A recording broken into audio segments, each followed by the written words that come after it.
Hello, hello, hello, hello, everyone. Welcome to another episode of Sree's daily global COVID-19 show. My name is Sree Sreenivasan, and it's my honor to convene this daily conversation around various aspects of COVID-19, as well as everything that's going on with the US elections.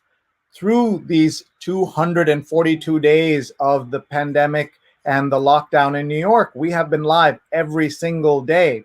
And we have been talking about various aspects, of course, the economic, financial, the health aspects, but we also talk about what we are learning as a community, as individuals through the pandemic. And today we have a very special guest for episode number 242. Fred Dust is with us. He's the former global managing director of the legendary design firm IDEO. And he's the author of a brand new book, Making Conversation, 7 Essential Elements of Meaningful Conversation. I really feel like I should have had him help me out before we started 242 episodes. So he's here 242 episodes too late to help me, but he will be here to help all of you. You'll meet him in just a moment. Hi, everyone. I'm Sree. Thank you so much for being here. I'm the Marshall Loeb Visiting Professor of Digital Innovation at Stony Brook School of Journalism and the co-founder of Digimentors, a social, digital, and virtual events consulting company. Our motto, don't plan your virtual event without talking to us. We've done events for 50 people and events for 100,000 people. We bet your event is somewhere in between those two numbers, and we'd love to geek out and help you with that. My email address is right here. Get in touch and talk to us about it. If you haven't seen the show, in our first 230 episodes, we've had more than 1 million viewers, 156 million social impressions, 419 guests from 71 cities and 20 countries, including the chief scientist of the World Health Organization. We're in partnership with Scroll Global and Scroll.in. Please check them out. Our archives are at youtube.com/Sreenet. We're so grateful to our sponsors and to our producers, Rose Horowitz at Rose Horowitz 31 and Vandana Menon, Vandana_Menon. They're live tweeting and sharing, and I hope you will do the same. We're live right now on Twitter, on Facebook, on YouTube, and on LinkedIn. Tag your friends. We're usually on 9 p.m. most weekdays and on Sundays, but on Saturday we try to do this early in the morning so that our producers can get the evening free. And we are meeting at the perfect time because this is a moment in the lull between the elections and the announcement of the new president. So we will hear about that, we believe, by noon Eastern time today. So this is the perfect moment. And I'm so grateful to have a chance to talk about a lot of different topics with Fred Dust. He's now joining us. We're very grateful to him. He is the former global managing director of IDEO and the author of Making Conversation, 7 Essential Elements of Meaningful Conversation. Please say hello to Fred. Hello, sir. Hi, Sree. Hi, everybody. I'm happy to be here. It's a little earlier for me, so sorry. Like unshowered, but here nonetheless. You're here. First of all, the only way we know is because your hair is so glorious. Look at my hair. Look at that. So I remember worrying about showers before being on camera. I don't have that problem anymore. Yeah, no, exactly. Good for you. Actually, I should just take my hair off, I think, at this point. Enjoy it while you have it. Welcome. My first question always is, how are you? Where are you? And how's your family handling the pandemic? We are good. We are on an unbridged island in Maine. That's a quite lovely community. However, I'll say that we just had our first outbreak. So we have now 7 cases on the island of 250 people. So it's a significant moment. There's enough anxiety and fear in America right now. We just added a little bit more into it, unfortunately. Well, I'm sorry to hear that, and please stay safe. Though an unbridged island sounds really good right now. It's the nice thing is that we can succeed if we need to. Like we can just basically pull out of the union. So we'll make that happen if we need to. So. Well, I was telling somebody that we're going to Puerto Rico, and we're doing that partly to prepare for Thanksgiving and for the coming Civil War. We're joking about these things, but this is also a reflection of where we are as a country, so divided, Do you want to start a little bit with just talking about what you think of where we are at this moment?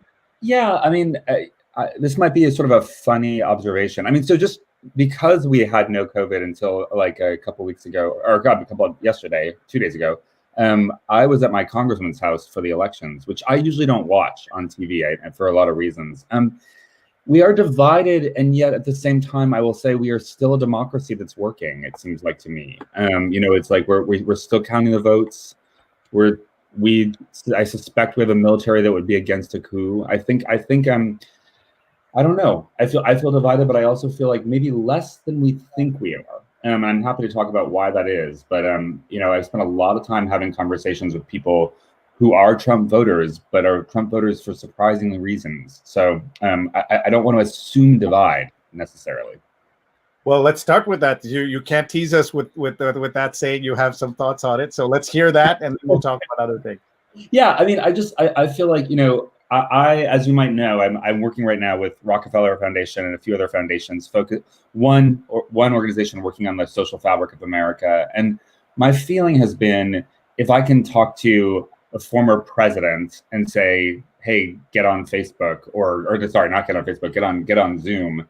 I can actually go up to like a hunter who's hunting my property, who is a Trump voter, and I've been doing that. And like I went and talked to somebody who was bow hunting my property, talked to his son, had a long conversation, and he's definitely a Trump voter, but his reasons are different than just like, he believes Trump made the economy better. Great, like it's like that's fine, So I just don't want us to assume that just because we're seeing this divide, it's a race issue, or it's like there's a lot of other reasons why people vote the way they vote. Does that make sense? I'm curious. I think it does. I think a lot of people were just surprised by the fact that elections are a referendum on a president's first term. You can't just go by the economic numbers, which, by the way, greatest economy ever. There were 40% of Americans couldn't afford a $400. That's exactly right. Expense, right? So that is not the greatest economy ever.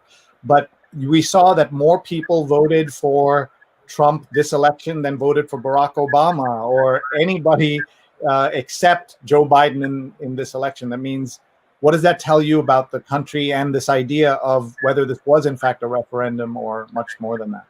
Yeah, I mean, although we're still seeing divides on electoral votes, popular votes. It's a very strange mix of things that we're seeing right now. I mean, all I'll say is that, so I have a county, like the county that I live in is, I think it's 68% Trump voting. And so I have my neighbor is a Trump voting guy. He's also an EMT who was deployed into New York during the height of the pandemic. And so all through the pandemic, he and I, or the first part of the pandemic, he and I were texting nonstop about what he was experiencing in New York. He was like telling us the terrible things he was seeing. And when he came back, he sat on our front lawn and cried. And he cried for about 2 hours. And my husband and I were like, well, what's up with that? Like, why did he come by to like have this kind of tearful conversation? And we realized he didn't feel comfortable going to his wife and child and talking about what he'd seen. And so what I would say is that just because people are politically divided doesn't mean we can't be reaching out and making conversation with them, which is obviously, that's the focus of the book. I'm not pro-Trump, but I'm not anti-Trumpers. I mean, I think we can still have conversations with them. I think it's our job to have conversations with them. Very well put. Let's talk a little bit about the book. We were having also people watching from around the world. So everyone tell us where you're watching from, and please make sure you ask Fred questions. The book's website, by the way, is called Making Conversation: 7 Essential Elements of Meaningful Communication. I was saying, Fred, that I feel like you're 240 episodes late to help me out here. So tell me, and so I'm a little nervous also having an expert on conversation in a conversation. So, well, how did you come up with the book idea? I know it's your work, life's work in part, connecting with people, talking to people, getting them to share. But tell us about the origin of the book. It's funny. The origin, obviously, when you write a book, you realize the origin was like your childhood. That said, the origin really, it was my last project with the Obama administration. I did a lot of work with that administration, was with the Surgeon General, Vivek Murthy. And I don't know if you know Vivek or his work. He's fantastic, terrific.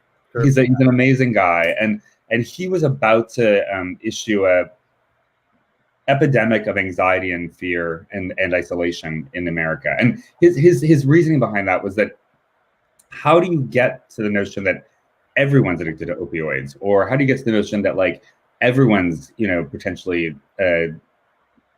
dealing with gun violence in their lives? And he really felt it was about isolation and anxiety. So I was working a lot with him, trying to actually make town halls that could feel cathartic and engaging and build community and build connection. And we were doing that at the same time. He turns out to have written a book proposal at that point that got bought by HarperCollins. I too did a book proposal at the same time that got bought by HarperCollins. We had no idea that was happening. His was about isolation and loneliness, which is like his book Together, which I think it's Together, which he wrote last spring. It came out last spring. And mine is sort of, I kind of think of it like as a call and answer. Like he's like, we're alone, we're isolated. And mine is like, we can be together, we can have hard conversations. And so that's kind of where it started. Is I decided at that point to leave IDEO, find out like how people are making the hardest conversations happen using creativity, and really spent, it was almost 3 years in the writing to convince myself that we could do it, actually, if that makes sense. So that's the origin, at least in recent history, for me. I hear you. We are looking at your Twitter handle where you are active. You said to us that you are not on Facebook, and I said your life must be much better. Yeah. Well, it's funny. It is and it isn't. I mean, I will say that we went off about 8 years ago on New Year's. We just basically decided we weren't going to do it. I still have an account, but I can't get onto it, which I'm fine. I keep it up because my brother died, and ironically, his life lives on Facebook, which is a very strange aspect of Facebook. But right now, living on an island, it would be nice to be on Facebook because that's the way everybody understands what's going on. And I have no idea what's going on our island because of it. So it's probably the one reason I should be on it. But my condolences about your brother. And I know what you mean about people using Facebook as a primary means of communication, both good and bad. Yeah, exactly. I mean, well, I will say that like I'll arrive in town and the whole island knows way before I do because like it's all tracked on Facebook, which is like maybe a little too much actually, as far as I'm concerned. But as we're looking at this, we see your locations given as New York, Bovina, and North Haven. Tell us how you, where you grew up and your kind of physical journey. Yeah, I mean, and actually, it's Bovina. It's a. Sorry, that tells you how out of touch I am. No, it's a shibboleth. I mean, we actually, it's funny. We have a town near us called Delhi, which is actually should be pronounced Delhi, just so you know. So it gives you a sense of kind of, and it's like Madras is another. There are those places. Yeah, that's exactly. And we have Cairo, which we would consider Cairo, but it's like, but so yeah. I mean, originally I'm from Chicago, but we moved from Los Angeles, my husband and I, 10 years ago to New York. And that was mostly because most of my work was happening in Washington. A lot of work with the administration, with Elizabeth Warren. I had the good fortune to work with her when she was founding CFPB, doing a bunch of things there, plus working with large philanthropies, large organizations in New York, lots of nonprofits, Planned Parenthood. And at some point, it didn't make sense for me to be like living on the West Coast and flying back and forth, but I didn't want to move to Washington really. And so we moved to New York. And what was weird is I thought I was West Coast to the core, and it turns out I'm like super New York. Like I love New York. It was amazing. But here's the funny little secret. During Sandy, there was somebody who had I was on an elevator and somebody started coughing. And while they were coughing, I was like, we don't make it in a pandemic. So we bought a farm 3.5 hours outside of New York in Bovina, because we felt like that would be a safer place. So we've been there pretty much since March 1. We've been locked down knowing that this was going to happen.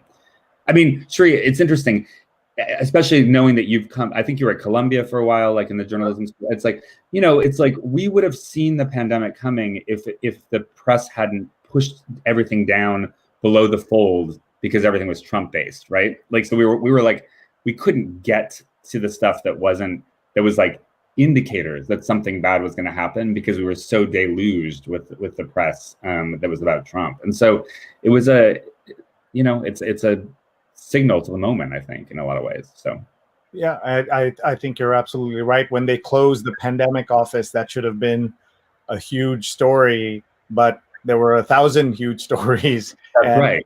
So distracted. And by the way, great lesson for dictators everywhere. Don't get caught up in one scandal, get caught up in 1,000, and then no one will pay attention to that. That's right. I mean, the way me and my team feels about it is like it's a climate change and the climate change, dictatorship, wet markets.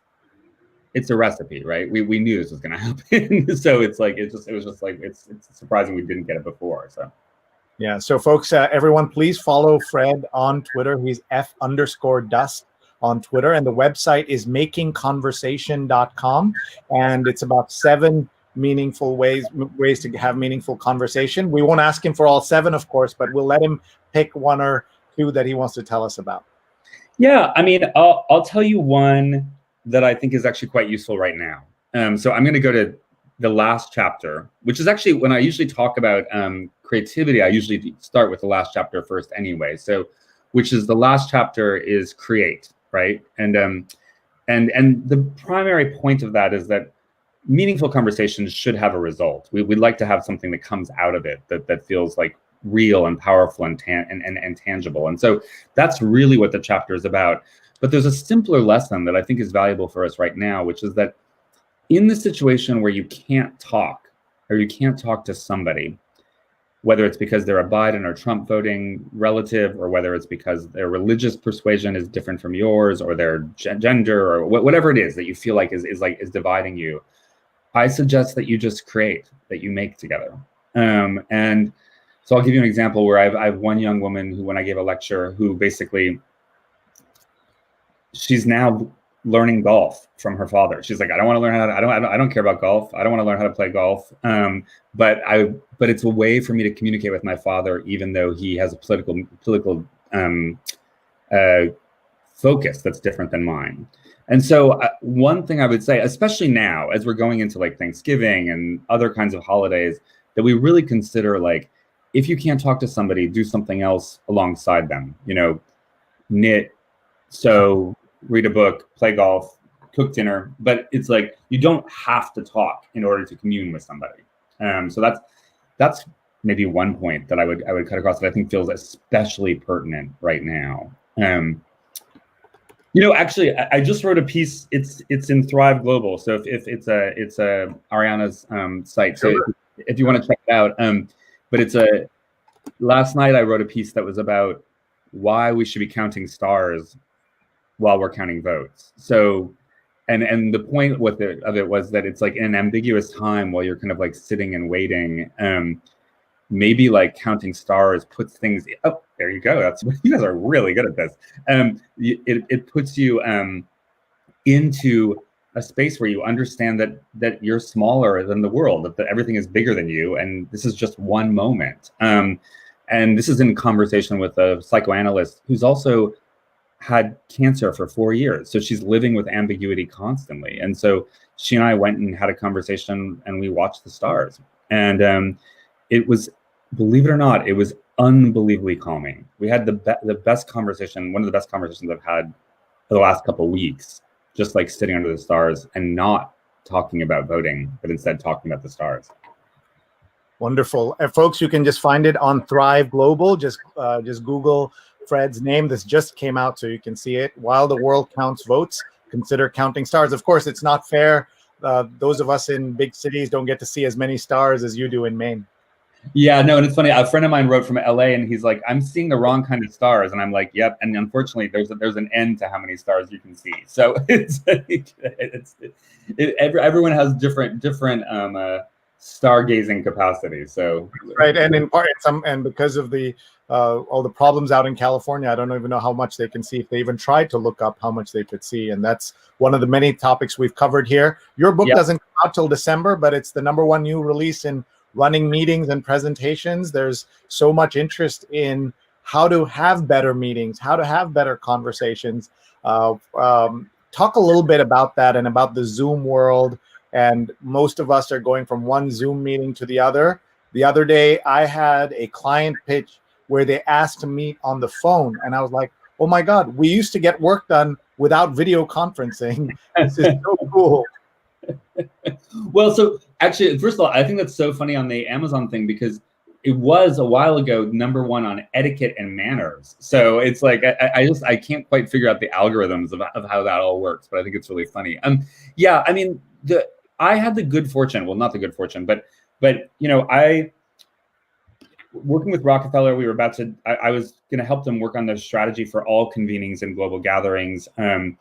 We closed Bellagio, which is where the Rockefeller Convening Center, on basically like in February. March 1, I wrote a short chapter because my editor told me I had to, on how to run meetings during a pandemic. I've been living by those principles since March 1, and it's really worked. And one thing you just hit on that, which is like, we don't have to do it by Zoom. Like, phone calls are much better for some things, right? So in fact, when I was doing the book, I interviewed a guy, you might know him, Rajun Arsetti, who was he does McKinsey quarterly, but and he was at Columbia for a while, but I think it was he was really concerned. I should just say he's a dear friend, and I've known him for 25 years. He's a terrific guy. He's a love. I love Raju. It's like and just like such a genius. Like I just whatever. But we were talking about phone, and like the fact that like phone calls are where, with my husband, that's how I fell in love with my husband, was long conversations by phone. And I think it was he or somebody, someone I know who was like reflecting on, would we be able to fall in love without, like, would his son be able to fall in love without having a phone call? And so what's interesting about that is that I feel like phone calls are ways to be way more intimate. Like you have different kinds of conversations on phone calls. So one of the things I write about is choose your medium. You know, it can be Zoom, it can be a Google Doc. Like Google Docs can feel like a conversation. Like with my editor, when he and I are working in a Google Doc, and at some point he'll be like, there's something wrong with your brain. It's like, it's as though I'm sitting and talking with him. Like it's kind of remarkable. And so one of the things I really look at is all the different methodologies at our disposal. It doesn't have to be Zoom. Like I'm fine with Zoom. And in many ways, I've been finding our meetings are more inclusive, more open, more engaged, more loving because of the medium. But don't think it's the only medium. So yeah, maybe you read it during the March 1. I basically wrote this kind of 4 principles for how to have conversations during a pandemic, and it's been really helpful for me and my teams. My teams are working better than ever, actually, to be honest. So that's one of the things that I've also been thinking about. One of my friends, Mira, used the term toxic productivity that's coming from this nonstop work. Talk about that a little bit, please.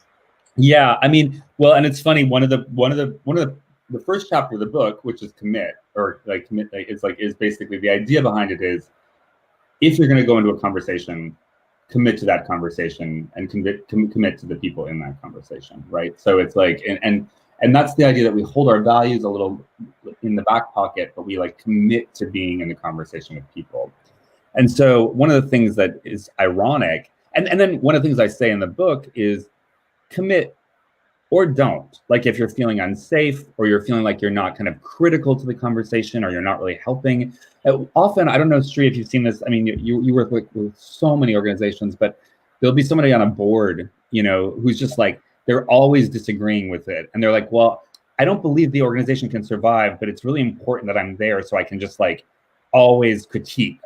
And I'm sort of like, yeah, maybe not. Maybe you should get off the board. It's like we need people who are committed. So one of the things that I wrote when we moved into the pandemic is I basically was like, commit or don't. And the reason I wrote that is that it's like, this is a great moment to purge all the things you feel like you're not committed to. You'll make those conversations better conversations because you won't be the kind of the voice that doesn't care. You'll make your life better because you'll give time over to, your spouse or child or dog or just yourself or nature. But you'll also, you'll just, you free yourself up. You'll kind of break out of this toxic, like what was the term you used? Toxic productivity.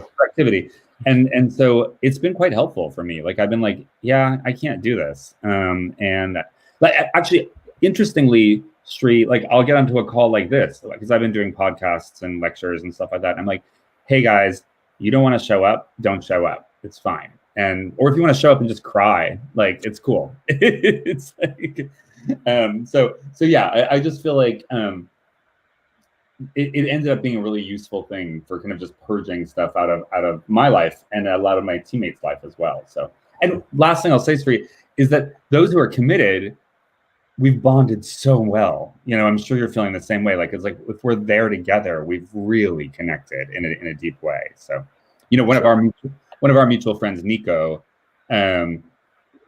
we talk every 2 weeks, and it's like we're like diligent about doing that, which was not the way it was before this pandemic, so it's really interesting.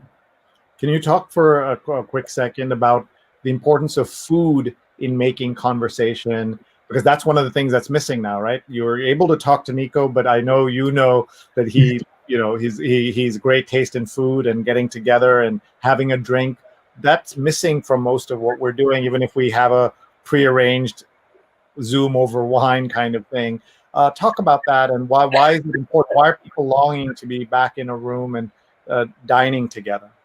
Yeah, last time I saw Nico, he took me to a gem of a Japanese restaurant where we had like just incredible sushi, like as Nico would, right? So it's like, yeah, I mean, it's missing. I mean, it's I don't know about. I mean, so I live with my husband.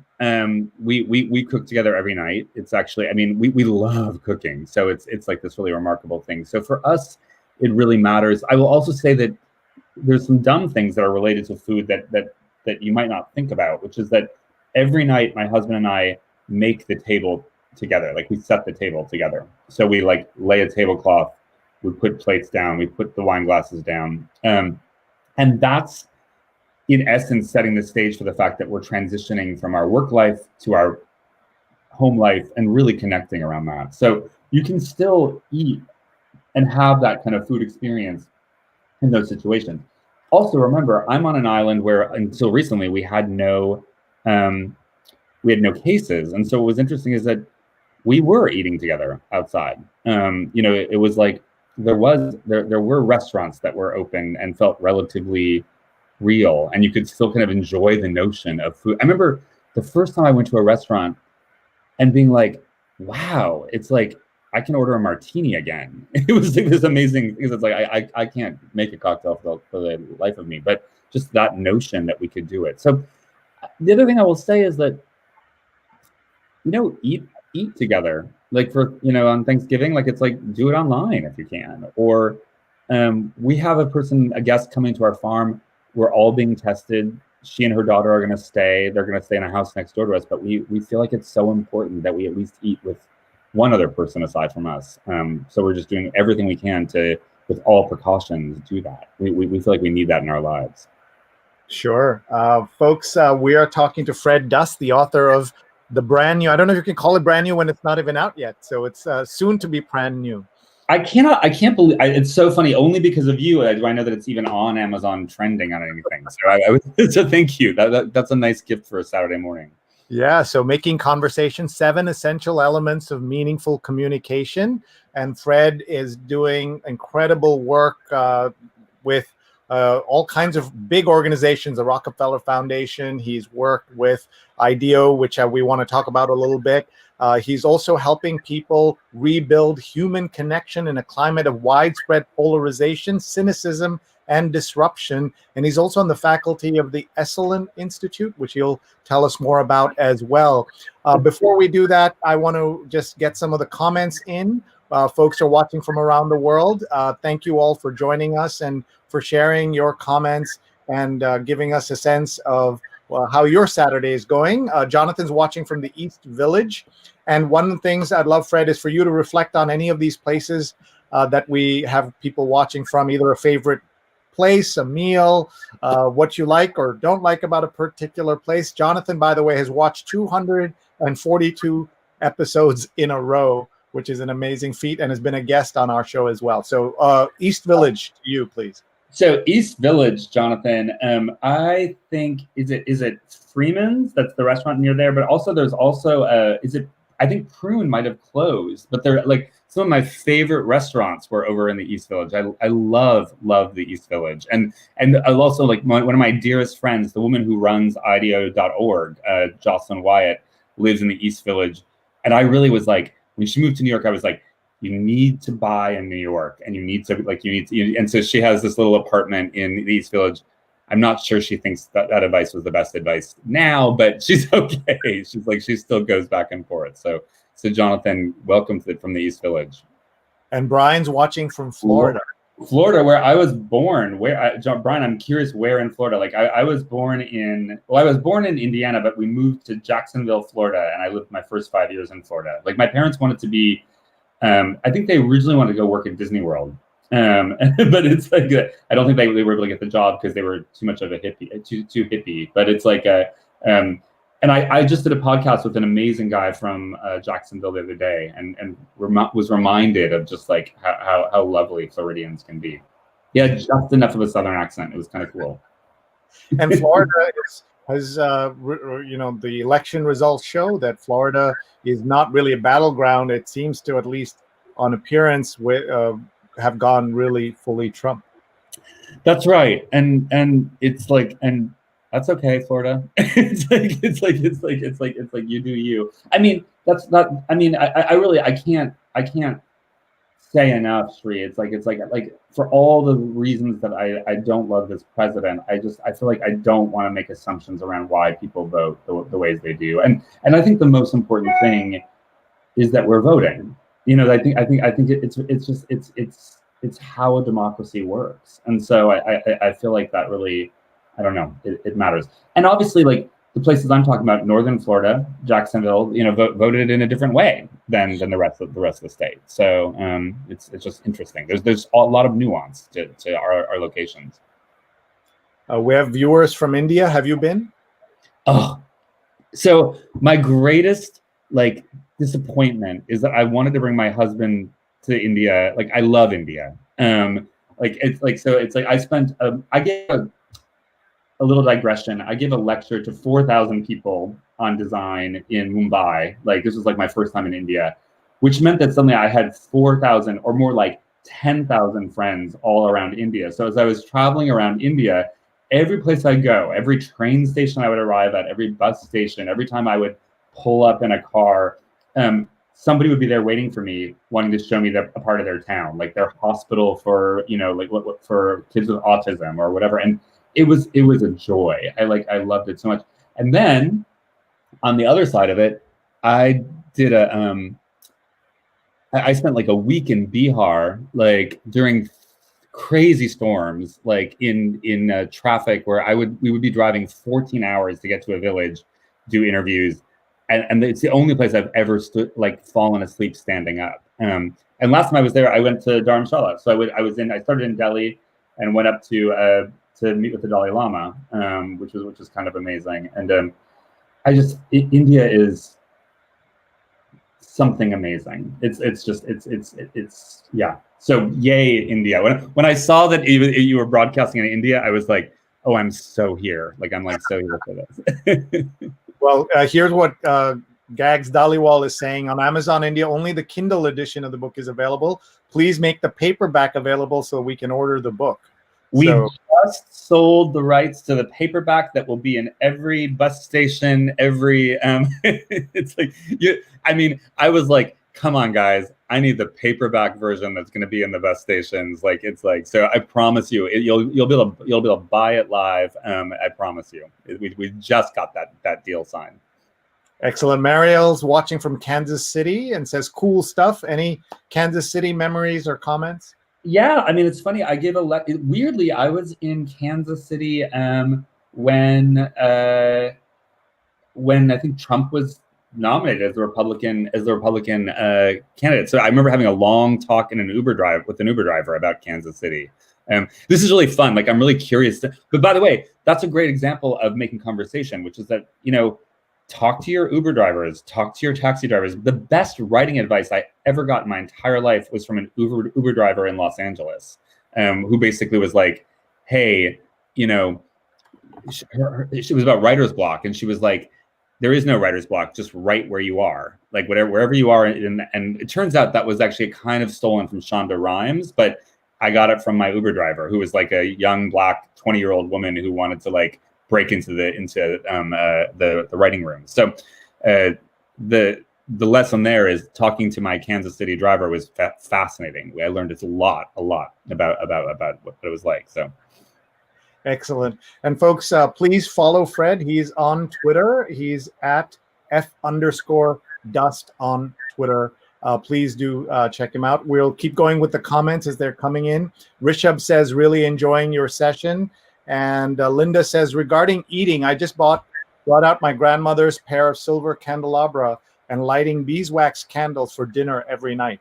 Isn't that so? That's so interesting, Linda, because what you're doing is, I mean, it's not just that you're actually making the table and setting the place of conversation, but you're actually bringing your grandmother into it, and it's like, and that means something. I myself was sort of raised by my great grandmother, who was a steel worker.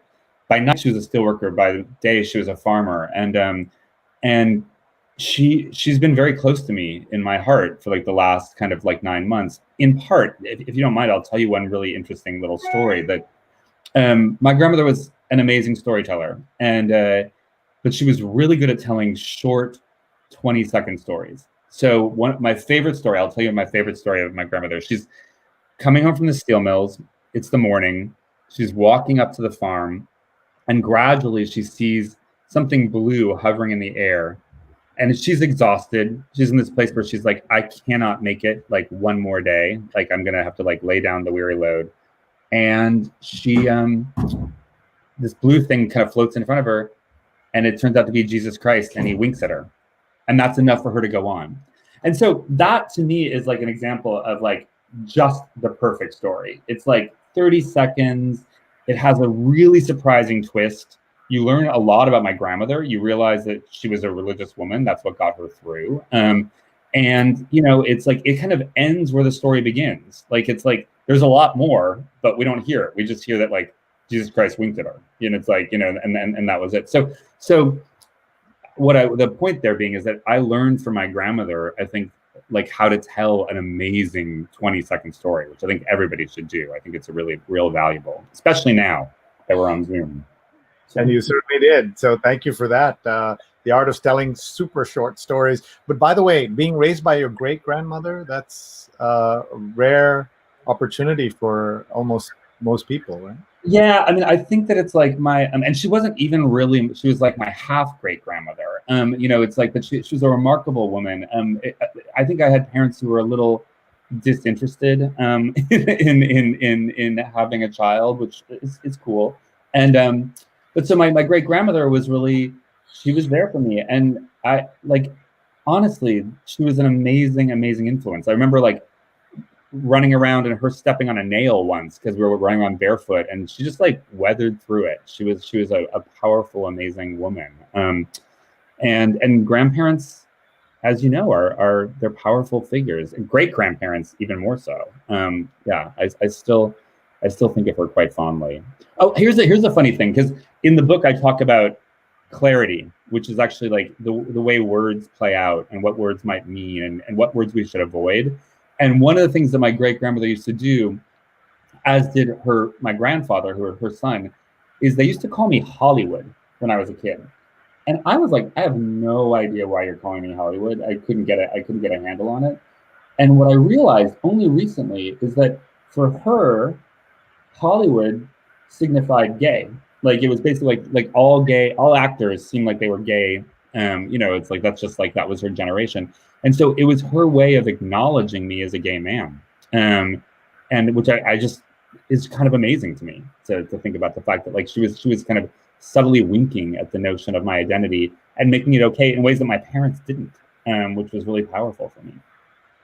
Wow, that's quite the story, and and again, the importance of anecdotes in kind of bringing together folks. I mean, you're teaching me how to have this conversation as you're doing it, including that these sometimes what some people think of as digressions or tangents are actually coming back into the story, into the conversation. Well, Sree, I'm sure you're really like you're expert at this, but often what I'll do, like right now when I'm doing really hard conversations, let's say around D&I, or diversity inclusion, and you might have, let's say, a white, beautiful, tall, blonde woman CEO and a black, beautiful, woman CEO, and you're there in conversation with each other.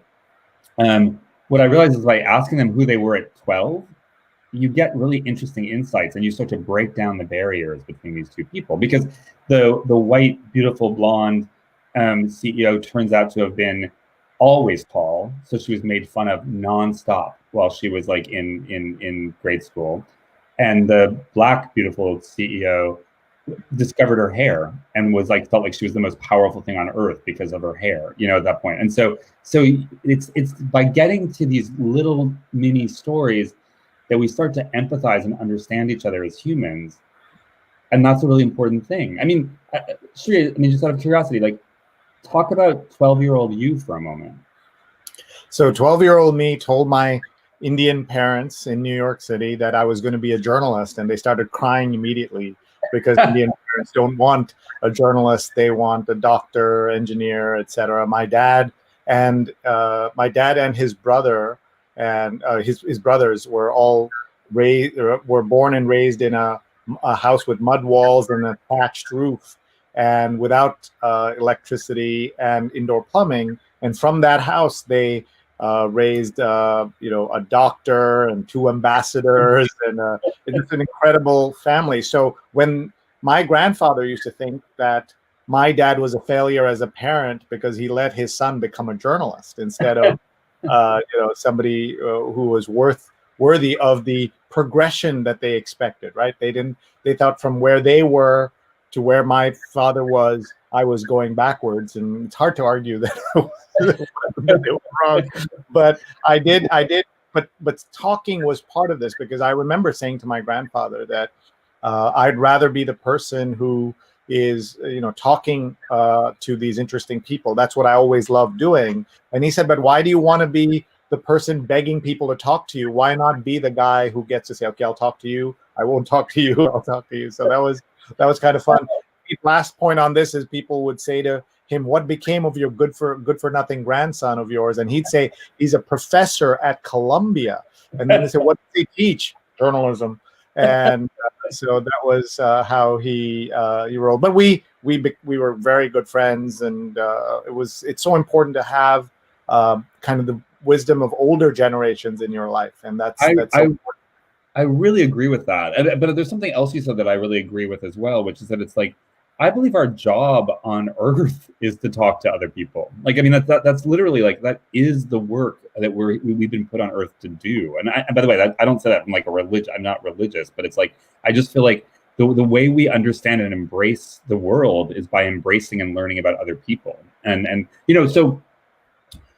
And I'm sorry, I know I digress into little personal things. Maybe it's Saturday morning, so I'm feeling like it's more therapeutic or something. But it's my mother had a stroke when I was 24, and she was an amazing listener. And at that point, listening became a really hard thing for her to do. And I think seeing that and knowing that, in fact, I had a time limit on my life, that I was not going to live forever, meant that I was like, I need to embrace everything. So one of the reasons I've traveled everywhere is like, so I could actually see, but it's like, but one of the ways that I've actually like, but the real point is like meeting everyone I can possibly meet and talking to everyone. Like going back to India, like the person who was traveling with me the first time was like, can we just stop? Do we have to meet every single person in town? And I'm like, why would we stop? Like, it's like we should just like, you know, my favorite thing about India is like, you know, in America, we'll talk with each other, or US, and like we'll be across a room. Like that does not happen in India. Like you can be like the only other person in the room in India, and the person is right next to you, like they're right in front of you. And I love that. Like I remember like coming back to California and being like, I feel kind of lonely, even though like there's a lot of people around me. Like there's no one like right next to me. You know, so I just feel like the ways that people communicate and it's just a joy to be able to experience that. We're really lucky. Well, there is the concept of personal space is not big in India. That's for sure. I think people. I'm all for it. I love it. It's All right, we're going to give you a chance to drink your water, and we just want to tell everybody what's happening this weekend. We have lots going on at our company at Digimentors. Right after this, our colleague Stefan Kaplan is hosting the Spin It Social Hour with Marge Kleinman as his guest. These are photographers sharing their work and journeys. She's from Stoop Stories. And then every Saturday from noon to 2, I host my weekly show, a call-in radio show about coping with COVID-19. And today we have an expert on learning and instruction. Professor Samuel Abramovich will be joining us from the University of Buffalo. And then Josh Pasek will be with us, a professor at the University of Michigan, talking all about the elections. And then tomorrow morning, we're continuing to celebrate the 5th anniversary of my reading the New York Times print edition out loud every Sunday, 8:30 a.m. Eastern. We have a political strategist and consultant who's worked with hundreds of clients who have been members of Congress and big corporations and unions. So he'll be with us. 5 years of reading the New York Times out loud every Sunday morning. And then we will have our one of my favorite shows that I get to work with is She's on Call. 2 surgeons, Sujana Chandrasekhar and Marina Kurian, talking about COVID and so much more. Tomorrow they have 2 psychiatrists on. This is at 11 a.m. Eastern. Please check out She's on Call on all your favorite social media channels. And then at 9 p.m. Eastern, we'll be doing my Sunday positivity version of this show. And just for folks who haven't heard, we're going to be transitioning after 250 episodes. That means 2 Sundays from now, we're going to do a big 250th episode, and then we're going to transition to 2 or 3 times a week instead of 7 days a week, partly because we are exhausted and we want to just try something different. So we're so grateful to everyone who's watching live or later. Please tag your friends. This conversation with Fred Dust has been so memorable already. We have just a few minutes left with him. We're going to ask him about more tips on being better communicators, both online and offline. And I'm going to ask him what he's looking forward to doing first when we come out of this pandemic. So please welcome back with us Fred Dust, who's the author of this new book. It's so new that it isn't even out properly yet on December 1st. The book is called Making Conversation, and everybody should check it out. 7 Essential Elements of Meaningful Communication by Fred Dust. So Fred, you just want to start with this book jacket. You obviously had access to the best designers and the most creative people in the world. How did you pick what you were going to use on the cover? Well, it's actually really funny. So I had a friend who, and we had a deal for a long time that he would do the cover of the book, and I wanted, I'll be really honest, I wanted it to feel like kind of like a 1970s self-help book. Like, you remember like what color was your parachute, or like those kinds of things. So we went for something that felt like it had a little bit of like a retro vibe. I originally had one that was white, pink, and orange, which I loved. Like, I still, when we reissue the book, we are going to do the white, pink, and orange version. But my publishers and my publicists were like, blue and green? Nobody does blue and green. So we ended up with the blue and green version. But the white, pink, and orange one was like ultra 70s. So that's the story behind it. But it's like it was so fun working on it. I mean, to be honest, I had the cover done way earlier, because as a designer, I felt like I had to see something that felt like it was real in order to make sure that I felt that the book was actually real. That is certainly one way to do it. So let's just check out some more of the comments and questions coming in. Mariel says that personal space is not enforced, LOL. Mariel also says that 5 years of the Sunday New York Times read along, it feels like an institution. And Alan says, I bet you're exhausted. And Mariel says, yes, what color is your parachute? Richard, is that Bowles? Is that how you pronounce the name? I don't know, but it's like, but yeah, I'll never forget it. I don't think I ever read it, but my parents had it on their table, so it's like I remember seeing it. But it was amazing cover.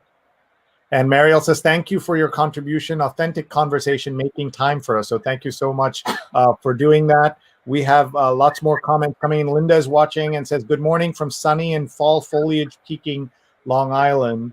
Nice. And what is foliage like in Maine, in that part of Maine at this time of the year? So right now here, for some reason, it's about 65 degrees and there's still leaves on the trees, which is unusual because it was freezing cold, like just like a day or two before. So as soon as we're done, I'm going to go for a run and probably just go for a run in shorts and a t-shirt. It's like, it's that warm, but it's a bit unusual. We're headed back to our farm, which will be, I mean, our lives now are almost completely rural, which we like. And I think, by the way, to your post-pandemic thing, I think this notion of blurring urban and rural might save us, to be honest. Like, it's like, I think it's going to cause tensions in the near term, but once we start to recognize that we're no longer urban or non-urban or east or west, I think it's going to start to build a kind of country that understands itself better. That's my hope and my theory behind it. So that's one. Going back to your point about post-COVID, that's one thing that I think comes out of it. But remember, as I'm on the board of NPR, and Nancy Barnes, who's the head of the newsroom, said to us early on, she was like, this is the story of our lives. Like, there will be no other bigger story for those of us who live right now. And I think that's actually just escalated given the kind of context that we have. And so while we will see a post-COVID world, we will never forget this moment. It will change the way we live forever. And hopefully, Sree, it'll make us value contact and connection and conversation with people more than ever, given the fact that we've had to live with so much that's not. So not to get really overly serious about it, but I do think it's important. No, and this is so serious. I keep telling my children that this is the equivalent of World War II, and what did people say, where they were, how they survived it, how they lived it, is so important. Let's just go quickly through some of the comments here. Seishu from Connecticut says, great topic. Time for us to start having conversations rather than constant conflict. I've had some spirited but civil conversations in the last few months. It can be done. It can be. I agree. Yes. And Rick says, how can we have meaningful and civil conversations about the differences between fake and true patriotism?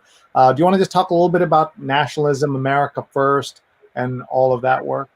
Yeah, I mean, it's like it's a rough one because, you know, I so a friend of mine is the former prime minister of Greece, George Papandreou, and like he and I have been talking a lot this week because I felt like it's been really important to talk to like an original Democrat, right? So it's like, so if you go back to the ancient Greece, like democracy is real, and you know, he reminded me, he's like, you may not feel this way, but America still is a great experiment. You know, it's like you're still, and so in the moments where I want to be like so down on us and be like, we are like so bad. And by the way, I'm down on us. Like, it's like I lived in Europe and as a teenager, like I remember going to Amnesty International meetings and all of the Amnesty International meetings were against American prison systems, right? So it's like, so I was like, America, really, come on, get it together. But I will say that it's like, we're still evolving, and I think we still have the chance to evolve. And I mean, I know that feels Pollyanna or a little bit optimistic, like more optimistic than it should, but I think that's kind of my job a little bit, is to be a little bit more optimistic than we might want to be. So I don't know if that helps, but I'm not by any means saying we were the greatest. We've never been the greatest. It's like, let's be clear, like we never have. But it's like, but we're still pretty good. and the rest of the world is pretty good. You know, it's like an example. Like I was like, I would have loved to talk about the fact that France talked about politics in a really different way, but the reality is they're not doing so well today. You know, it's like I'm not loving the way they're talking about politics. So it's like it's all an experiment in a way. You're associated with so many great institutions, including IDEO, and you mentioned NPR, Sundance. What can you tell us about organizations that are going to do well, survive, thrive in this period of great change, even without the pandemic, but with the pandemic, of course, and others that are not going to be making it? Yeah, I mean, it's really interesting. Like, I got to tell you, I am bullish on Sundance. Like Sundance, remember, Sundance is it's a film festival. It's also a film institute. So they actually help get new artist voices into the world by helping them produce their films. And one of the things that I think is amazing is that they were just like willing to be unbelievably agile in the beginning. And so like when pandemic happened, they were like, our mission has been to be globally diverse, to hit the global market, to have impact on the global market of artists. And they took everything online March 1, everything, our festival, everything. And that was a powerful thing. The ability to pivot, but pivot in a way that was mission aligned, was amazing. NPR, I think, is going to be fascinating because it's local, right? It's the local stuff that matters right now. So it's like it's global, but it's national, but it's also local, and that really grapples. That's it. I will say, every institution right now should go back and look at their mission and make sure it still feels relevant, and not be afraid to change the mission if that's the case. And if they can actually do something and pivot on mission, then I think that makes sense. I will also say, you're going to not believe this, but you know, people are always like, strategy is about focus. I sometimes feel like with the organizations where it's like, they're like, we're going to do everything. You know, it's like, it sounds like you've been doing everything, Sree. Like, I know my dog's back there. She's a love, but like organizations that are willing to try things, let it fail, try something different, like those are doing pretty well right now. And that's one of the things I've loved about Sundance is they're like, yeah, this is going to work, or it's not working, but we'll go on. If they hadn't actually experimented with doing online film work earlier, then we wouldn't have been prepared to do what we did during the pandemic. So I think agility and also a little bit of like, let's try it all, actually has been helping a lot of the organizations I've been working with. Sure, and I think that agility will make a difference for all of us as we try to get through this. So before we let you go and get on that run on a beautiful day up in Maine, Marielle says, life is short, Renaissance gal here, love trying everything, and says, brilliant conversation today, thanks so much. Leave us with some ways to get through this Zoom era. What are some things that we should be doing to make those meaningful conversations and connections? Yeah, I mean, so recently I did a very significant meeting with it was with people from the UN Global Assembly, which, by the way, you know, are like not typically the most productive meetings in the world. But one of the things that we did is we did this democratized breakout, where basically you would be like in a meeting with a Nigerian entrepreneur and a prime minister, let's say. We like this sort of surprise things. And what that did is it rebuilt the notion that you could meet all new people. And so weirdly, while we might live in this moment where we think we can't meet people, we actually have more fluidity. So don't be afraid to reach out. That's also one thing I would actually also say, like Adam Grant, who's sort of a friend of mine, when he chose the book as one of the 30 books of the fall, I texted him, I was like, I guess I didn't realize you were famous, because I reached out to Adam Grant when he wrote Give and Take, and he wrote back. And so I would just say, like, don't be afraid to reach out to your heroes. Don't be afraid to reach out to people who you think would never get back in touch with you, because who knows? Like, everybody wants, like, you know, connection. Everybody wants like a moment of humanness. So it's a great moment to be reaching out to people and seeing who gets back to you. I don't know. Linda says, fabulous guest. Thank you. So many encouraging ideas. Looking for the new book. So everyone, please go to makingconversation.com. You can get a link to websites, big and small, where you can buy the book. And yeah, subscribe, because we're building a WhatsApp curriculum. So there's going to be a little 30-second curriculum on how to do it every day. So using WhatsApp, you said? Yeah, I'm going to use WhatsApp because I want it to be truly global, or as global as possible. So. Sure. One of the things that if you haven't done this already on your website, you should put one of these. Oh. So everyone, if you want to know when I'm live on our show, just hold up your phone or your QR code reader, and you'll be added not to a WhatsApp group, but in my case, just a gentle alert saying you are live on the air, that I'm on the air. So you can do that right now. And I would encourage you to put that on your book as well. And I can show you offline how to get that URL or a QR code just for a link, just for WhatsApp that you can use as well. So I encourage everybody. And Sree, like as I said, like when Nico was like, I think you'll like them, I was like, yeah, anyone you say I'm gonna like it. Like I trust. So. All right. So I want to leave on a positive note because someone's posted a sad question here. Democracy, RIP. Is it so?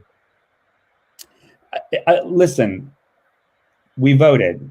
We're counting the votes. Like we think we know how the votes are going. Like it's like democracy is not dead. it's like I mean, democracy might evolve. And by the way, I love the fact that you're reading the New York Times, in full on Sunday. But also remember the New York Times played a part in this, like the news hooks. Like the fact that every day we were rising and falling. So I mean, yes, we're gonna be fine. And you can fight for democracy. By the way, you can fight for the democracy if you're in Puerto Rico. It's fine. It's like you can fight for the democracy if you're like in Europe. It's fine. Like it's not dead yet. Yeah, and I think for me personally, watching the wave of nationalism and right-wing authoritarians taking over in many countries, this is not a repudiation of Trumpism, because clearly 70 million people bought into it, but the fact that he's no longer going to be president is a warning to those authoritarians that either you need to be more authoritarian or that history does catch up, right? And that's why even the greatest empires have fallen, and the worst. Right. So we hope. On that optimistic note, thank you so much, Fred Dust, our guest and the author of the brand new book, Making Conversation. It drops on December 1st, but you can buy it right now at all the online bookstores, and go to makingconversation.com. Thanks very much. Thank you, and we'll see you soon.